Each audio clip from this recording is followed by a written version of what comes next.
Ուսուցում բարկության մասին։ Լսել եք, որ նախնիներին ասվեց. մի սպանիր, որովհետև ով սպանություն անի, պիտի դատապարտվի։ Բայց ես ասում եմ ձեզ, եթե մեկն առանց պատճառի բարկանա իր եղբոր վրա, դատաստանի ենթակա կլինի, և ով իր եղբորը ռագ ասի, ատյանին ենթակա կլինի, իսկ ով իր եղբորը հիմար ասի, գեհենի կրակին ենթակա կլինի։ Ուստի եթե զոհասեղանի վրա քո ընձան մատուցելու լինես և այնտեղ հիշես, որ եղբայրդ քո դեմ մի բան ունի, քո ընձան թող սեղանի առջև,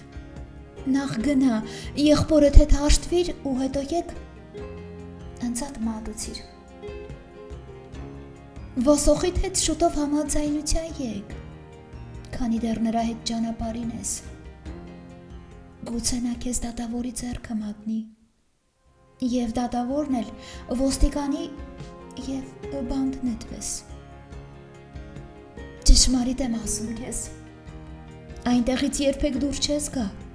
մինչև չվճարես վերջին մանրադրամը։